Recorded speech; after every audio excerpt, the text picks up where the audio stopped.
Grégoire, je crois que tu retrouves des partenaires du centre de formation, c'est ça Alors oui, j'ai retrouvé Romain Fèvre, avec qui j'étais au centre de formation à Tours, en 17 et 19. Et j'ai retrouvé Harris, avec qui j'étais chez les pros à Tours, à l'époque. Tu fais moins des repères dans le vestiaire. Ouais, ça a été un bon point pour pouvoir s'intégrer assez rapidement. Puis des personnes à qui parler directement, donc ça facilite l'intégration. Ouais. Est-ce que tu peux nous expliquer, Grégoire, la venue, un peu comment ça s'est fait, ça s'est concrétisé? Alors j'étais en fin de contrat avec l'AMI SC, qui m'avait proposé une prolongation.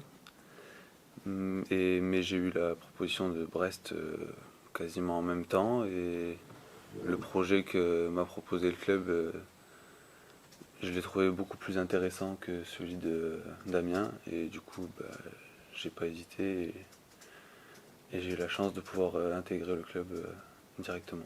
Quand tu dis beaucoup plus intéressant, concrètement, qu'est-ce qui était différent par rapport aux deux offres? La durée du contrat qui est quasiment la même mais avec une option de +1 avec Brest.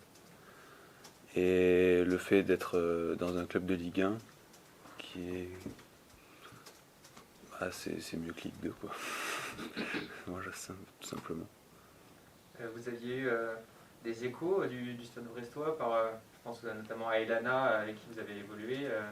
Vous avez un petit peu entendu parler du club donc avant de venir. Quels ont été voilà, ces échos? Oui, par Steve, à l'époque où il était à Tours, on en avait parlé, et puis même récemment, on en avait parlé du club. Il avait décrit un club très familial, dans lequel c'était vraiment plu, quoi. Qui est un club qui a marqué sa carrière. Que ce soit la ville, le public ou juste le club. Il m'en a dit que du bien, et forcément, avoir cet écho-là, c'était quelque chose qui. C'est très positif, donc voilà. Quel style de gardien tu es, tes qualités? Alors, j'aime beaucoup jouer au pied, être actif dans la relance.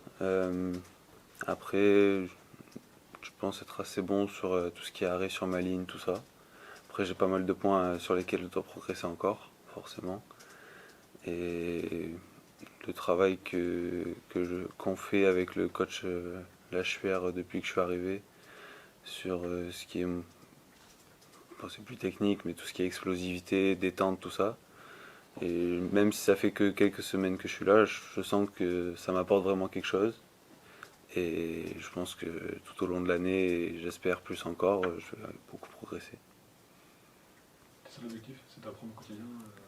Ouais, ouais, c'est une autre demande. Comment dire les attentes sont différentes de celles que j'avais à Amiens.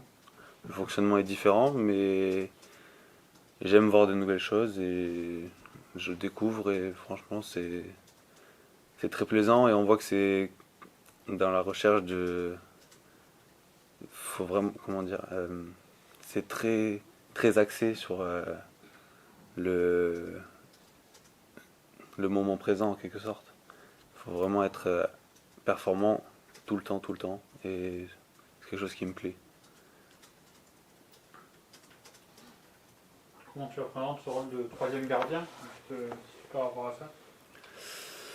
Hum, oh, c'est un peu ce que j'ai vécu depuis que je suis dans le monde professionnel. Euh, à Tours, j'ai été doublure pendant 2 ans. À Amiens, j'étais numéro 3. Ça s'est toujours bien passé. Ouais, quoi qu'il arrive, je serai prêt à répondre aux attentes des coachs. Et voilà. T'as dit, Greg, il y avait par rapport à la blessure de Sébastien aussi. Alors c'est vrai que nous déjà on cherchait un gardien, voire un deuxième. On était toujours dans cette réflexion-là. Et c'est vrai que la blessure de Seb a accéléré aussi notre réflexion dans cette démarche, de prendre rapidement un gardien. Grégoire faisait partie aussi des joueurs qu'on suivait, qu'on connaissait aussi. On faisait référence aussi à Steve tout à l'heure en introduction. C'est vrai que par le passé, il m'avait signifié qu'à Tours, il y avait deux jeunes qui poussaient derrière lui et qu'il fallait suivre parce que c'était intéressant. Et puis, on va dire que la situation a fait que ça s'est bien on va dire pour nous comme pour lui. Dès qu'il y a eu cette problématique et cette blessure, on a pris attache auprès de son entourage pour voir s'il y avait une possibilité. C'est vrai qu'il était en discussion pour prolonger à Amiens. Et forcément, quand on était un club de Ligue 1, on a eu un petit peu d'avance par rapport au projet qu'on pouvait proposer. Donc du coup, c'est quelque chose qui s'est rapidement concrétisé. Vous aviez la scène sous le coude, entre guillemets, il n'a pas été, c'était physiquement, c'était trop compliqué aussi. Non, on n'a jamais été dans la réflexion de refaire revenir Moïse Hassen. On cherchait autre chose pour avoir discuté aussi avec le staff. Donc forcément, quand le profil de Grégoire s'est présenté, on n'a pas forcément hésité très longtemps. Finalement, c'était quelque chose qui avait déjà mûri dans une réflexion. Et puis ça s'est accéléré sous 48 heures. Donc les choses se sont faites vite et naturellement, tout simplement. Qu'est-ce que tu attends de Grégoire? C'est un plus ça, hein, Ben déjà qu'il progresse, qu'il montre qu'au contraire, aujourd'hui, comme je dis, gardiens, ce sont des postes qui sont à part, ils sont un petit peu dans une bulle. C'est important d'avoir déjà une bonne relation entre gardiens, entre entraîneurs aussi. Et puis justement, c'est toujours de pouvoir progresser et aussi d'apporter une concurrence saine, que ce soit en tant que numéro 2, que numéro 3, que numéro 1. Je pense que voilà, bien évidemment qu'une hiérarchie doit être définie par rapport à votre gardien numéro 1. Après, comme je dis, il y a peut-être une hiérarchie au départ, mais ces hiérarchies sont faites aussi pour être bougées. Et c'est forcément dans ce que Grégoire montrera dans le quotidien, dans l'implication, qui feront que les choses évolueront, tout simplement. On n'est pas là pour juger.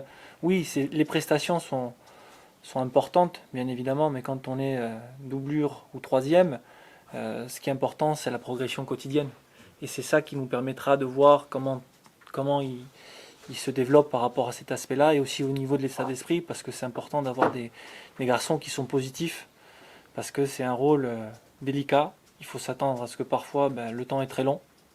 Donc pour nous, c'est aussi un axe et un critère, on va dire, de décision par rapport à son option.